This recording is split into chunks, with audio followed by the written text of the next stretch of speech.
ಸ್ಫೋಟ. ಮಧ್ಯರಾತ್ರಿಯಲ್ಲಿ ಪಾಕಿಸ್ತಾನ ಆಕ್ರಮಿತ ಕಾಶ್ಮೀರದಲ್ಲಿ ಸರಣಿ ಸ್ಫೋಟ. ಇದು ಅಂತಿಂತ ಸ್ಫೋಟವಲ್ಲ. ಪಹಲ್ಗಾಮ್ನಲ್ಲಿ 26 ಜನ ಪ್ರವಾಸಿಗರನ್ನ ಕೊಂದಿದ್ದಕ್ಕೆ ಪ್ರತೀಕಾರ. ಈ ಪ್ರತೀಕಾರದ ಹೆಸರು ಆಪರೇಷನ್ ಸಿಂಧೂರ.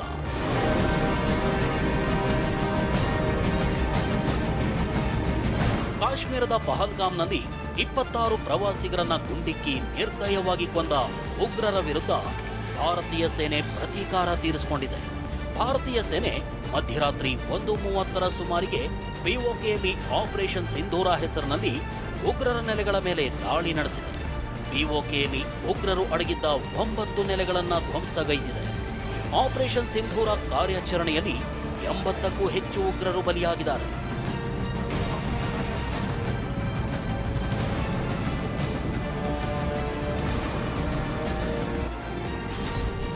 ಪಾಕ್ ಆಕ್ರಮಿತ ಕಾಶ್ಮೀರದಲ್ಲಿ ಭಾರತೀಯ ಸೇನೆ ಕೇವಲ 25 ನಿಮಿಷಗಳಲ್ಲಿ ಸಿಂಧೂರ ಕಾರ್ಯಾಚರಣೆಯನ್ನ ಮುಗಿಸಿದೆ. ಭೂಸೇನೆ, ವಾಯುಸೇನೆ ಮತ್ತು ನೌಕಾಸೇನೆ ಜಂಟಿಯಾಗಿ ನಡೆಸಿದ ಕಾರ್ಯಾಚರಣೆಯಲ್ಲಿ ಪಿಒಕೆಯತ್ತ ಏಕಕಾಲದಲ್ಲಿ ಮಿಸೈಲ್ಗಳನ್ನು ಹಾರಿಸಲಾಗಿದೆ. ಮಧ್ಯರಾತ್ರಿ ಪಿಒಕೆಯಲ್ಲಿದ್ದ 5, ಪಾಕಿಸ್ತಾನದಲ್ಲಿದ್ದ 4 ಉಗ್ರ ಕ್ಯಾಂಪ್ ರಕ್ತಸಿಕ್ತವಾಗಿದೆ. ಇನ್ನು ಭಾರತೀಯ ಸೇನೆ ನಡೆಸಿದ ದಾಳಿಯ ಒಂದೊಂದು ದೃಶ್ಯವೂ ಉಗ್ರರ ನರನಾಡಿಯನ್ನೇ ನಡುಗಿಸುವಂತಿದೆ. ಈ ದೃಶ್ಯವನ್ನೊಮ್ಮೆ ನೋಡಿ. 16 ಕಟ್ಟಡಗಳು ಹೊತ್ತಿ ಉರಿಯುತ್ತಿವೆ. ಇಲ್ಲಿ ಏನಾಗ್ತಿದೆ ಅಂತ ಬೈಕ್ನಲ್ಲಿ ಹೋಗ್ತಿದ್ದವರು ದಂಗು ಬಡಿದವರಂತೆ ನೋಡ್ತಿದ್ರು. ಅಷ್ಟರಲ್ಲಿ ಮತ್ತೊಂದು ಮಿಸೈಲ್ ರಣವೇಗದಲ್ಲಿ ನುಗ್ಗಿತ್ತು, ಉಗ್ರ ನೆಲೆಯನ್ನ ಪುಡಿಗಟ್ಟಿತ್ತು. ಇದನ್ನ ನೋಡ್ತಿದ್ದಂತೆ ಬೈಕ್ನಲ್ಲಿ ಹೋಗ್ತಿದ್ದವರು ದಂಗಾಗಿ ಬೇರೆ ಕಿತ್ತಿದ್ದಾರೆ.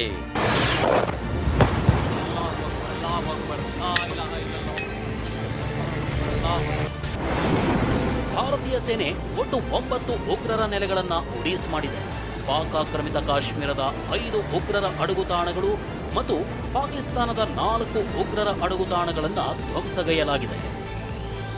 ಬಹವಾಲ್ಪುರ್ನಲ್ಲಿರೋ ಜೈಷ್ ಉಗ್ರ ಸಂಘಟನೆ ಮುಖ್ಯ ಕಚೇರಿ ಮರ್ಕಜ್ ಸುಭಾನಲ್ಲಾ ಕಟ್ಟಡವನ್ನ ಧ್ವಂಸಗೈಯಲಾಗಿದೆ.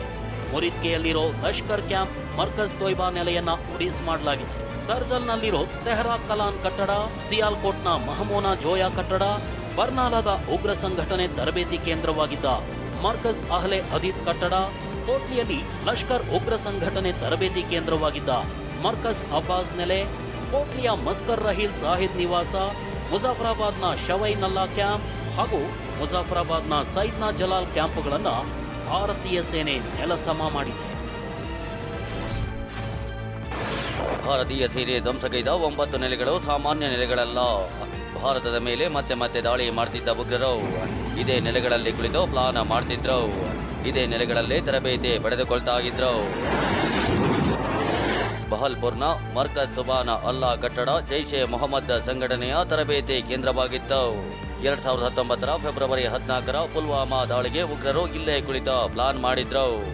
ಮುರಿದ್ಕೆಯ ಮರ್ಕಜ್ ತೈಬಾ ಇದು ಮುಂಬೈ ದಾಳಿಕೋರರ ಪೈಕಿ ಒಬ್ಬನಾಗಿದ್ದ ಅಜ್ಮಲ್ ಕಸಬ್ ತರಬೇತಿ ಪಡೆದಿದ್ದ ನೆಲೆಯಾಗಿತ್ತು.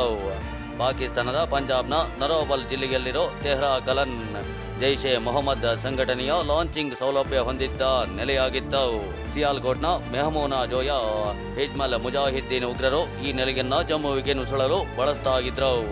ಬೇಂಬರ್ನ ಮರ್ಕಜ್ ಅಹ್ಲೆ ಹದೀದ್ ನೆಲೆಯನ್ನ ಎಲ್ಇಟಿ ಉಗ್ರರು ಪೂಂಚ್, ರಜೌರಿ ಮತ್ತು ರಿಯಾಸಿ ವಲಯಕ್ಕೆ ಶಸ್ತ್ರಾಸ್ತ್ರ ಸಾಗಿಸಲು ಬಳಸಿಕೊಳ್ತಿದ್ರು. ಕೋಟ್ಲಿಯ ಮರ್ಕಜ್ ಅಬ್ಬಾಸ್ ನೆಲೆಯಲ್ಲಿ ಜೈಷೆ ಮೊಹಮ್ಮದ್ ಉಗ್ರರು ದಾಳಿಯ ಪ್ಲಾನ್ ಮಾಡ್ತಿದ್ರು. ಇದೇ ಕೋಟ್ಲಿಯ ಮಸ್ಕರ್ ರಹೀಲ್ ಶಹೀದ್ ನೆಲೆಯಲ್ಲಿ ಉಗ್ರರು ಶಸ್ತ್ರಾಸ್ತ್ರ ತರಬೇತಿ ಪಡೆದುಕೊಳ್ತಿದ್ರು. ಮುಜಾಫರಾಬಾದ್ನ ಶವಾಯಿ ನಲ್ಲಾ ಕ್ಯಾಂಪ್ನಲ್ಲಿ ಎಲ್ಇಟಿಗೆ ನೇಮಕಗೊಂಡವರಿಗೆ ಶಸ್ತ್ರಾಸ್ತ್ರ ತರಬೇತಿ ನೀಡಲಾಗ್ತಿತ್ತು. ಇದೇ ಮುಜಫರಾಬಾದ್ನ ಮರ್ಕಜ್ ಸೈಯದ್ನ ಬಿಲಾಲ್ ನೆಲೆ ಜೈಷೆ ಮೊಹಮ್ಮದ್ ಸಂಘಟನೆಯ ಪ್ರಮುಖ ಕೇಂದ್ರವಾಗಿತ್ತು. ಪಾಕಿಸ್ತಾನದ ಮುರಿದ್ಕೆಯಲ್ಲಿ ಭಾರತೀಯ ಸೇನೆ ಉಗ್ರ ನೆಲೆಗಳನ್ನು ಧ್ವಂಸಗೈದ ದೃಶ್ಯವನ್ನ ಕಣ್ಣಾರೆ ಕಂಡ ಯುವಕನೋರ್ವ ಆ ಸನ್ನಿವೇಶವನ್ನ ವಿವರಿಸಿದ್ದಾನೆ. ಮೊದಲಿಗೆ ಒಂದು ಡ್ರೋನ್ ಬಂತು, ಅದರ ಹಿಂದೆ 3 ಡ್ರೋನ್ಗಳು ಬಂದವು, ಮಸೀದಿಯ ಮೇಲೆ ದಾಳಿ ನಡೆಸಿದವು ಅಂದಿದ್ದಾನೆ.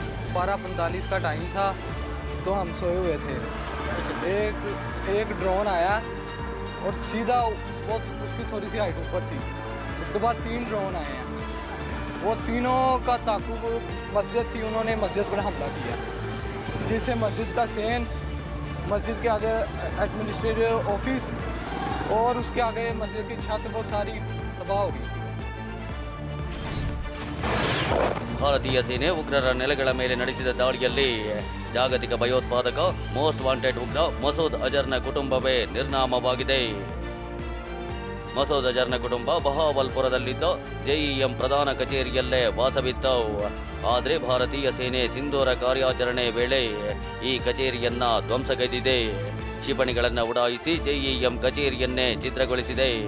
ಈ ದಾಳಿಯಲ್ಲಿ ಮಸೂದ್ನ ಅಕ್ಕ ಮತ್ತು ಆಕೆಯ ಪತಿ, ಸೋದರಳಿಯ ಮತ್ತು ಅವನ ಪತ್ನಿ, ಮತ್ತೊಬ್ಬ ಸೊಸೆ ಹೀಗೆ ಕುಟುಂಬದ 10 ಮಂದಿ ಬಲಿಯಾಗಿದ್ದಾರೆ. ಅಲ್ಲದೆ ಮಸೂದ್ನ 4 ಸಹಚರರು ಕೂಡ ದಾಳಿಯಲ್ಲೇ ಸಾವನ್ನಪ್ಪಿದ್ದಾರೆ. ತನ್ನ ಕುಟುಂಬವನ್ನ ಕಳೆದುಕೊಂಡು ಮಸೂದ್ ಕಣ್ಣೀರಿಟ್ಟಿದ್ದಾನೆ. ಜೊತೆಗೆ ನಾನು ಸತ್ತಿದ್ರೆ ಚೆನ್ನಾಗಿರ್ತಿತ್ತೋ ಎಂದಿದ್ದಾನೆ. ಸಿಂಧೂರ ಆಪರೇಷನ್ ವೇಳೆ ಉಗ್ರ ಮಸೂದ್ನ ಕುಟುಂಬವೇ ನಿರ್ನಾಮವಾಗಿದೆ. ಅಂದಹಾಗೆ ಈ ಮಸೂದ್ ಅದೆಂಥ ಭಯಾನಕ ಉಗ್ರ ಅನ್ನೋದನ್ನ ನೀವೇ ನೋಡಿ. ಮಸೂದ್ ಅಜರ್ ಜೈಷ್ ಎ ಮೊಹಮ್ಮದ್ ಸಂಘಟನೆ ಹುಟ್ಟುಹಾಕಿದವನು. 2016ರ ಪಠಾನ್ಕೋಟ್ ಏರ್ಬೇಸ್ ಮೇಲಿನ ದಾಳಿ, 2019ರ ಪುಲ್ವಾಮಾ ದಾಳಿ ಸೇರಿದಂತೆ ಭಾರತದಲ್ಲಿ ಜೈಷ್ ಎ ಮೊಹಮ್ಮದ್ ಸಂಘಟನೆ ಹಲವು ದಾಳಿಗಳನ್ನು ನಡೆಸಿದೆ. 2001ರ ಪಾರ್ಲಿಮೆಂಟ್ ಮೇಲಿನ ದಾಳಿ ಹಾಗೂ 2008ರ ಮುಂಬೈ ದಾಳಿಯಲ್ಲೂ ಮಸೂದ್ ಅಜರ್ ಪಾತ್ರವಿದೆ. 2016ರಲ್ಲಿ ಅಫ್ಘಾನಿಸ್ತಾನದ ಭಾರತೀಯ ರಾಯಭಾರಿ ಕಚೇರಿ ಮೇಲೂ ಈತ ದಾಳಿ ಮಾಡಿದ್ದ. 1994ರಲ್ಲಿ ಭಾರತ ಮಸೂದ್ನನ್ನ ಬಂಧಿಸಿತು. ಆದರೆ 1999ರಲ್ಲಿ ಏರ್ ಇಂಡಿಯಾದ IC-814 ವಿಮಾನ ಹೈಜಾಕ್ ಮಾಡಿದ್ದ ಉಗ್ರರು ಪ್ರಯಾಣಿಕರನ್ನ ಒತ್ತೆಯಾಳಾಗಿರಿಸಿಕೊಂಡಿದ್ರು. ಈ ವೇಳೆ ಒತ್ತೆಯಾಳುಗಳನ್ನ ಬಿಡುಗಡೆ ಮಾಡಲು ಭಾರತ ಅಜರ್ನನ್ನ ಬಿಡುಗಡೆ ಮಾಡಬೇಕಾಯಿತು. ಭಾರತೀಯ ಸೇನೆ ಉಗ್ರ ನೆಲೆಗಳ ಮೇಲೆ ನಡೆಸಿದ ದಾಳಿಯಲ್ಲಿ ಲಷ್ಕರ್ ಎ ತೊಯ್ಬಾ ಸಂಘಟನೆ ಹುಟ್ಟುಹಾಕಿದ ಹಫೀಜ್ ಸಯೀದ್ನ ಪುತ್ರ ಸಲಾಹ್ ಸಯೀದ್ ಸಹ ಸಮಾಧಿಯಾಗಿದ್ದಾನೆ ಎನ್ನಲಾಗಿದೆ.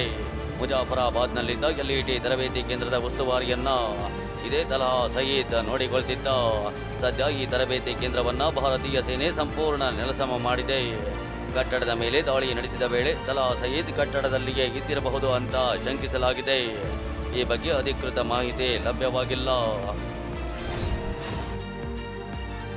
ಪಹಲ್ಗಾಮ್ನಲ್ಲಿ ಉಗ್ರರು ದಾಳಿ ನಡೆಸಿ 26 ಪ್ರವಾಸಿಗರನ್ನ ಕೊಂದ 15 ದಿನಗಳ ಬಳಿಕ ಭಾರತೀಯ ಸೇನೆ ಉಗ್ರರ ವಿರುದ್ಧ ಪ್ರತೀಕಾರ ತೀರಿಸಿಕೊಂಡಿದೆ.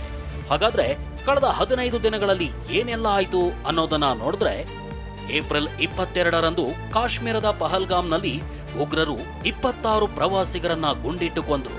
ಮರುದಿನ ಅಂದ್ರೆ ಏಪ್ರಿಲ್ 23ರಂದು ಮೋದಿ ಸರ್ಕಾರ ಪಾಕ್ ಜೊತೆಗಿನ ಇಂಡಸ್ ಜಲ ಒಪ್ಪಂದ ಹಾಗೂ ಪಾಕ್ ಪ್ರಜೆಗಳ ವೀಸಾ ರದ್ದು ಮಾಡಿ ಆದೇಶಿಸಿತು. ಏಪ್ರಿಲ್ 24ರಂದು ಬಿಹಾರದಲ್ಲಿ ನಿಂತು ಉಗ್ರರ ವಿರುದ್ಧ ಮೋದಿ ಗುಡುಗಿದ್ರು. ಭೂಮಿಯ ಕೊನೆ ಮೂಲೆಯಲ್ಲಡಗಿದ್ರು ಭಯೋತ್ಪಾದಕರನ್ನ ಬಿಡೋದಿಲ್ಲ ಅಂದಿದ್ರು. ಏಪ್ರಿಲ್ 25ರಂದು ಸರ್ವಪಕ್ಷ ಸಭೆ ಕರೆಯಲಾಗಿತ್ತು. ಸಭೆಯಲ್ಲಿ ವಿಪಕ್ಷ ಕಾಂಗ್ರೆಸ್ ಭಯೋತ್ಪಾದಕರ ವಿರುದ್ಧದ ಯಾವುದೇ ಕ್ರಮಕ್ಕೆ ನಮ್ಮ ಬೆಂಬಲವಿದೆ ಅಂದಿತ್ತು. ಏಪ್ರಿಲ್ 29ರಂದು ರಕ್ಷಣಾ ಮಂತ್ರಿ ಸೇರಿದಂತೆ ಭೂಸೇನೆ, ನೌಕಾಸೇನೆ, ವಾಯುಸೇನೆಯ ಮುಖ್ಯಸ್ಥರೊಂದಿಗೆ ಮೋದಿ ಸಭೆ ನಡೆಸಿದರು. ಮೇ 7ನೇ ತಾರೀಕು ಮಾಕ್ ಡ್ರಿಲ್ ನಡೆಸುವಂತೆ ಮೇ 5ರಂದು ಗೃಹ ಸಚಿವಾಲಯ ಸೂಚನೆ ನೀಡಿತ್ತು. ಮೇ 7ರ ಮಧ್ಯರಾತ್ರಿ ಭಾರತೀಯ ಸೇನೆ ಉಗ್ರ ನೆಲೆಗಳ ಮೇಲೆ ದಾಳಿ ನಡೆಸಿ ಪ್ರತೀಕಾರ ತೀರಿಸಿಕೊಂಡಿದೆ. ಪಹಲ್ಗಾಮ್ನಲ್ಲಿ ಉಗ್ರರ ದಾಳಿಗೆ ತುತ್ತಾದ ಕರ್ನಾಟಕದ ಭರತ್ ಭೂಷಣ್ ಮತ್ತು ಮಂಜುನಾಥ್ ಕುಟುಂಬ ಪಾಕ್ ವಿರುದ್ಧ ಭಾರತದ ಆಪರೇಷನ್ ಸಿಂಧೂರ ದಾಳಿಗೆ ಸಂತಸ ವ್ಯಕ್ತಪಡಿಸಿದ್ದಾರೆ.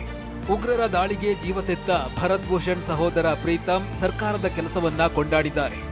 ನಮ್ಮ ಮನೆ ಹುಡುಗ ಅಂತೂ ವಾಪಸ್ ಬಂದಿಲ್ಲ, ನಿಮಗೂ ಗೊತ್ತು, ಎಲ್ಲರಿಗೂ ಗೊತ್ತು. ಸರ್ಕಾರ ಅವರು ಎಲ್ಲ ಹೇಳ್ದಂಗೆ ಏನು ಮಾಡಬೇಕು ಅಂತಿದ್ದಾರೋ ಅದೆಲ್ಲ ಡೀಟೇಲ್ ಆಗಿ ಡಿಸ್ಕಸ್ ಮಾಡಿ I very sure there experts to take those right decisions, looking at so many things ಅದೆಲ್ಲ ಮಾಡ್ತಾ ಇದ್ದಾರೆ. ಸೊ ನಮ್ಮ ಸಪೋರ್ಟ್ ಸರ್ಕಾರಕ್ಕೆ ಯಾವತ್ತೂ ಇದೆ. ಉಗ್ರರ 9 ನೆಲೆಗಳನ್ನ ಧ್ವಂಸ ಮಾಡಿದ ಭಾರತದ ನಡೆಗೆ ಹರ್ಷ ವ್ಯಕ್ತಪಡಿಸಿರುವ ಭರತ್ ಭೂಷಣ್ ತಂದೆ, ಭಾರತ ಸರ್ಕಾರ ಒಳ್ಳೆ ನಿರ್ಧಾರವನ್ನ ತೆಗೆದುಕೊಂಡಿದೆ ಎಂದಿದ್ದಾರೆ. ಭಾರತ ಸೇನೆಯ ಆಪರೇಷನ್ ಸಿಂಧೂರ ಕಾರ್ಯಾಚರಣೆಗೆ ಪಾಕಿಸ್ತಾನ ಕಂಗಾಲಾಗಿದೆ. ಭಾರತದ ವಿರುದ್ಧ ಪ್ರತೀಕಾರ ತೀರಿಸಿಕೊಳ್ಳುವುದಾಗಿ ಪಾಕ್ ಪ್ರಧಾನಿ ಶಹಬಾಜ್ ಶರೀಫ್ ಟ್ವೀಟ್ ಮಾಡಿದ್ದಾರೆ. ಅಲ್ಲದೆ ಭಾರತದ ವಿರುದ್ಧ ಪ್ರತೀಕಾರಕ್ಕೆ ಪಾಕ್ ಸೇನೆಗೆ ಫ್ರೀ ಹ್ಯಾಂಡ್ ನೀಡಿದ್ದಾರೆ. ಪಾಕ್ ಮೇಲೆ ಭಾರತ ದಾಳಿ ಮಾಡಿದ್ರೆ ಅಗತ್ಯ ಕ್ರಮ ಕೈಗೊಳ್ಳಿ ಅಂತ ರಾಷ್ಟ್ರೀಯ ಭದ್ರತಾ ಮಂಡಳಿ ಸಭೆ ನಂತರ ಶರೀಫ್ ಆದೇಶ ನೀಡಿದ್ದಾರೆ. ಪಹಲ್ಗಾಮ್ ದಾಳಿಯ ಪ್ರತೀಕಾರವಾಗಿ ಭಾರತ ಪಾಕಿಸ್ತಾನದ ವಿರುದ್ಧ ಆಪರೇಷನ್ ಸಿಂಧೂರವನ್ನ ಆರಂಭಿಸಿ ಪಾಪಿ ಪಾಕ್ಗೆ ತಕ್ಕ ಪಾಠ ಕಲಿಸಿದೆ. ಈ ಬೆನ್ನಲ್ಲೇ ಪಾಕಿಸ್ತಾನ ಸೇನೆ ಮತ್ತೆ ಗಡಿಯಲ್ಲಿ ಕದನ ವಿರಾಮವನ್ನ ಉಲ್ಲಂಘಿಸಿದೆ. ಗಡಿಯುದ್ದಕ್ಕೂ ಎಡೆಬಿಡದೆ ಶೆಲ್ ಫಿರಂಗಿ ದಾಳಿ ನಡೆಸುತ್ತಲೇ ಇದೆ. ನಾಗರಿಕರನ್ನ ಟಾರ್ಗೆಟ್ ಮಾಡಿರುವ ಪಾಕಿಸ್ತಾನದ ದಾಳಿಯಿಂದ ಇದುವರೆಗೂ 15 ಜನ ನಾಗರಿಕರು ಮೃತಪಟ್ಟಿದ್ದಾರೆ, 43 ಜನ ಗಾಯಗೊಂಡಿದ್ದಾರೆ. ಪಾಕ್ ದಾಳಿಗೆ ಪ್ರತಿಯಾಗಿ ಬಿಎಸ್ಎಫ್ ಯೋಧರು ಸಹ ಪ್ರತಿದಾಳಿ ನಡೆಸಿ ತಕ್ಕ ಪ್ರತ್ಯುತ್ತರವನ್ನ ನೀಡಿದ್ದಾರೆ. ಭಾರತದ ಆಪರೇಷನ್ ಸಿಂಧೂರ ವಾಯುದಾಳಿಗೆ ನಡಗಿರುವ ಪಾಕಿಸ್ತಾನ ದೇಶದಾದ್ಯಂತ ತುರ್ತು ಪರಿಸ್ಥಿತಿ ಘೋಷಿಸಿದೆ. ಎಲ್ಲ ವಿಮಾನ ನಿಲ್ದಾಣಗಳನ್ನು ಸಂಪೂರ್ಣವಾಗಿ ಸ್ಥಗಿತಗೊಳಿಸಿದೆ. ಇಸ್ಲಾಮಾಬಾದ್, ಕರಾಚಿ, ಲಾಹೋರ್, ಮುಲ್ತಾನ್, ಕರ್ದು, ಫೈಸಲಾಬಾದ್, ಪೇಶಾವರ ಏರ್ಪೋರ್ಟ್ನಲ್ಲಿ ವಿಮಾನ ಹಾರಾಟವನ್ನೇ ರದ್ದುಗೊಳಿಸಿದೆ. ಲಾಹೋರ್, ಸಿಯಾಲ್ಕೋಟ್ ಏರ್ಪೋರ್ಟ್ ಅನ್ನು 48 ಗಂಟೆಗಳ ಕಾಲ ಬಂದ್ ಮಾಡಿದೆ. ಪಂಜಾಬ್ ಪ್ರಾಂತ್ಯದಲ್ಲಿ ತುರ್ತು ಪರಿಸ್ಥಿತಿ ಘೋಷಣೆ ಮಾಡಿರುವ ಪಾಕ್ ಶಾಲಾ ಕಾಲೇಜುಗಳಿಗೆ ರಜೆಯನ್ನ ಘೋಷಿಸಿತ್ತು. ಉಗ್ರರ ನೆಲೆಗಳ ಮೇಲೆ ದಾಳಿ ಬಳಿಕ ಭಾರತದಲ್ಲಿ 200ಕ್ಕೂ ಹೆಚ್ಚು ವಿಮಾನಗಳ ಹಾರಾಟವನ್ನು ರದ್ದುಗೊಳಿಸಲಾಗಿದೆ.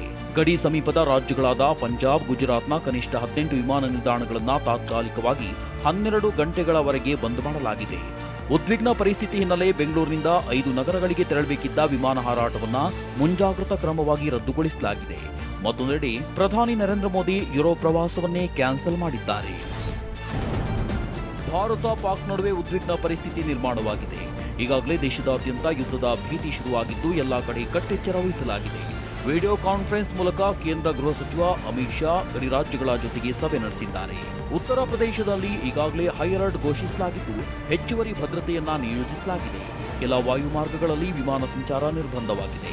ಪ್ರಯಾಣಿಕರಿಗೆ ಪರಿಶೀಲಿಸಿ ತೆರಳುವಂತೆ ಮಂಗಳೂರು ವಿಮಾನ ನಿಲ್ದಾಣದ ಆಡಳಿತ ಸೂಚಿಸಿದೆ. ಕರಾವಳಿ ಭಾಗದಲ್ಲೂ ಹೈ ಅಲರ್ಟ್ ಘೋಷಿಸಲಾಗಿದೆ. ಬೆಂಗಳೂರಿನ ಪ್ರಮುಖ ಸ್ಥಳಗಳಲ್ಲಿ ಖಾಕಿ ಹೈ ಅಲರ್ಟ್ ಆಗಿದ್ದು ರೈಲ್ವೆ ನಿಲ್ದಾಣದಲ್ಲಿ ಅನುಮಾನಾಸ್ಪದ ವ್ಯಕ್ತಿಗಳನ್ನು ಕೂಡಲೇ ತಪಾಸಣೆ ಮಾಡಲಾಗುತ್ತಿದೆ. ಭಾರತೀಯ ಸೇನೆ ವಾಯುದಾಳಿ ನಡೆಸಿದ ಬಳಿಕ ಅಮೆರಿಕ ಸೇರಿದಂತೆ ಯುಕೆ, ಸೌದಿ ಅರೇಬಿಯಾ, ಯುಎಇ, ರಷ್ಯಾಕ್ಕೆ ದಾಳಿಯ ಮಾಹಿತಿಯನ್ನ ನೀಡಿದೆ. ಪಾಕ್ನ ಉಗ್ರರ ನೆಲೆಗಳ ಮೇಲೆ ಮಾತ್ರವೇ ದಾಳಿ ನಡೆಸಿದ್ದು ಯಾವುದೇ ನಾಗರಿಕರನ್ನ ಗುರಿಯಾಗಿಸಿಲ್ಲ ಅಂತ ಸ್ಪಷ್ಟಪಡಿಸಿದೆ. ರಾಷ್ಟ್ರೀಯ ಭದ್ರತಾ ಸಲಹೆಗಾರ ಅಜಿತ್ ದೋವಲ್ ಎನ್ಎಸ್ಎ ಮತ್ತು ವಿದೇಶಾಂಗ ಕಾರ್ಯದರ್ಶಿ ಮಾರ್ಕೋ ರುಬಿಯೋಗೆ ಮಾಹಿತಿಯನ್ನ ನೀಡಿದ್ದಾರೆ. ಸಿಂಧೂರ ಕಾರ್ಯಾಚರಣೆ ಬಳಿಕ ಪ್ರಧಾನಿ ನರೇಂದ್ರ ಮೋದಿ ತಮ್ಮ ನಿವಾಸದಲ್ಲಿ ಮೊದಲ ಸಂಪುಟ ಸಭೆ ನಡೆಸಿದ್ದಾರೆ. ಅಮಿತ್ ಶಾ, ರಾಜನಾಥ್ ಸಿಂಗ್, ಜೈಶಂಕರ್ ಸೇರಿದಂತೆ ಹಿರಿಯ ಸಚಿವರ ಜೊತೆ ಉಗ್ರರ ವಿರುದ್ಧ ಮುಂದೆ ಕೈಗೊಳ್ಳಬೇಕಾದ ಕ್ರಮದ ಬಗ್ಗೆ ಚರ್ಚೆ ನಡೆಸಿದ್ದಾರೆ. ಸಭೆಯಲ್ಲಿ ಸಚಿವರಿಗೆ ಅಭಿನಂದನೆ ಸಲ್ಲಿಸಿದ್ದಾರೆ. ಪಾಕ್ನ ಉಗ್ರರ ನೆಲೆಗಳ ಮೇಲೆ ಭಾರತೀಯ ಸೇನೆ ನಡೆಸಿರುವ ಕ್ಷಿಪಣಿ ದಾಳಿ ಸಂಬಂಧ ಪ್ರಧಾನಿ ನರೇಂದ್ರ ಮೋದಿ ರಾಷ್ಟ್ರಪತಿ ದ್ರೌಪದಿ ಮುರ್ಮು ಅವರನ್ನ ಭೇಟಿಯಾಗಿ ಮಾಹಿತಿ ನೀಡಿದ್ದಾರೆ. ರಾಷ್ಟ್ರಪತಿ ಭವನದಲ್ಲಿ ದ್ರೌಪದಿ ಮುರ್ಮುರನ್ನ ಭೇಟಿಯಾಗಿ ಮೋದಿ ಮಾಹಿತಿ ಹಂಚಿಕೊಂಡಿದ್ದಾರೆ. ಕ್ಷಿಪಣಿ ದಾಳಿ ಬಗ್ಗೆ ಗೃಹ ಸಚಿವ ಅಮಿತ್ ಶಾ ಟ್ವೀಟ್ ಮೂಲಕ ಹೆಮ್ಮೆ ವ್ಯಕ್ತಪಡಿಸಿದ್ದಾರೆ.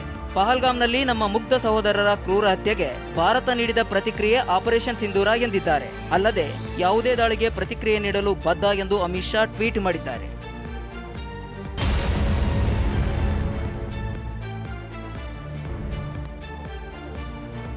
ಲೋಕಸಭಾ ವಿಪಕ್ಷ ನಾಯಕ ರಾಹುಲ್ ಗಾಂಧಿ ಭಾರತೀಯ ಸೇನೆ ಬಗ್ಗೆ ಹೆಮ್ಮೆ ವ್ಯಕ್ತಪಡಿಸಿದ್ದಾರೆ. ನಮ್ಮ ಸಶಸ್ತ್ರ ಪಡೆಗಳ ಬಗ್ಗೆ ಹೆಮ್ಮೆ ಇದೆ, ಜೈ ಹಿಂದ್ ಅಂತ ಟ್ವೀಟ್ ಮಾಡಿದ್ದಾರೆ. ನಮ್ಮ ಧೈರ್ಯವಂತ ಸೈನಿಕರು ಭಾರತದ ಸ್ವಾತಂತ್ರ್ಯ ಮತ್ತು ಅಖಂಡತೆಯನ್ನು ಕಾಪಾಡಿದ್ದಾರೆ ಅಂತ ಸಂಸದೆ ಪ್ರಿಯಾಂಕಾ ಗಾಂಧಿ ಟ್ವೀಟ್ ಮಾಡಿದ್ದಾರೆ. ಉಗ್ರರ ನೆಲೆಗಳನ್ನ ನಾಶ ಮಾಡಿದ ಭಾರತೀಯ ಸೇನೆಗೆ ಸಿಎಂ ಸಿದ್ದರಾಮಯ್ಯ ಅಭಿನಂದಿಸಿದ್ದಾರೆ. ಸೈನಿಕರ ಕಾರ್ಯದಕ್ಷತೆಗೆ ನಮ್ಮ ಸರ್ಕಾರದಿಂದ ದೊಡ್ಡ ಸಲಾಂ. ನಾನು ಕೂಡ ಸರ್ಕಾರದ ಪರವಾಗಿ ಬೆಂಬಲ ಘೋಷಿಸುತ್ತೇನೆ ಎಂದಿದ್ದಾರೆ. ಭಾರತೀಯ ಸೇನೆ ಸಾರ್ವಜನಿಕರಿಗೆ ತೊಂದರೆ ಕೊಟ್ಟಿಲ್ಲ ಅಂತ ಪ್ರಶಂಸಿಸಿದ್ದಾರೆ. ಈ ಅಟ್ಯಾಕ್ ಮಾಡುವಾಗ ಬೇರೆ ರೀತಿಯಲ್ಲಿ ಬೇರೆಯವ್ರ ಮೇಲೆ ಸೈನಿಕರು ಅಟ್ಯಾಕ್ ಮಾಡಿಲ್ಲ, ಈ ಜಾಗಗಳಲ್ಲಿ ಮಾತ್ರ ಮಾಡಿರ್ತಕ್ಕಂಥದ್ದು. 9 ಉಗ್ರ ತಾಣಗಳನ್ನು ಧ್ವಂಸಗೊಳಿಸಿದ್ದಕ್ಕೆ ದೇಶದ ತುಂಬೆಲ್ಲ ಸಂಭ್ರಮ ಮನೆ ಮಾಡಿದೆ. ಕರ್ನಾಟಕ ಸೇರಿದಂತೆ ಹಲವೆಡೆ ಜನರು ಸಿಹಿ ಹಂಚಿ ಪಟಾಕಿ ಸಿಡಿಸಿದ್ದಾರೆ. ಭಾರತ ಮಾತೆಗೆ ಘೋಷಣೆ ಕೂಗಿ ಸಂಭ್ರಮಿಸಿದ್ದಾರೆ. ಆಪರೇಷನ್ ಸಿಂಧೂರ್ ಹಿನ್ನೆಲೆಯಲ್ಲಿ ರಾಜ್ಯದ ಎಲ್ಲಾ ದೇಗುಲಗಳಲ್ಲೂ ಪೂಜೆ ಸಲ್ಲಿಸುವಂತೆ ಸೂಚಿಸಲಾಗಿದೆ. ಈ ಬಗ್ಗೆ ಮುಜರಾಯಿ ಇಲಾಖೆ ಸಚಿವ ರಾಮಲಿಂಗಾರೆಡ್ಡಿ ಅಧಿಕೃತ ಸೂಚನೆ ಹೊರಡಿಸಿದ್ದಾರೆ. ಭಾರತದ ಹೆಮ್ಮೆಯ ಸೇನಾ ಕಾರ್ಯಾಚರಣೆಗೆ ಇನ್ನಷ್ಟು ಸ್ಥೈರ್ಯ ತುಂಬಲು ಮುಜರಾಯಿ ಇಲಾಖೆ ಈ ನಿರ್ಧಾರ ಕೈಗೊಂಡಿದೆ. ಆಪರೇಷನ್ ಸಿಂಧೂರ್ ಬಳಿಕ ಐಪಿಎಲ್ ಮೇಲೆ ಪರಿಣಾಮ ಬೀರುತ್ತಾ ಎಂಬ ಬಗ್ಗೆ ಚರ್ಚೆಗಳು ಗರಿಗೆದರಿವೆ. ಆದರೆ ಬಿಸಿಸಿಐ ಮೂಲದ ಪ್ರಕಾರ ಮೇ 25ರವರೆಗೆ ಐಪಿಎಲ್ ಯಾವುದೇ ವಿಘ್ನವಿಲ್ಲದೆ ನಡೆಯಲಿದೆ. ಸದ್ಯದ ಪರಿಸ್ಥಿತಿ ಪ್ರಕಾರ ವೇಳಾಪಟ್ಟಿಯಲ್ಲೂ ಯಾವುದೇ ಬದಲಾವಣೆಯಾಗುವುದಿಲ್ಲ.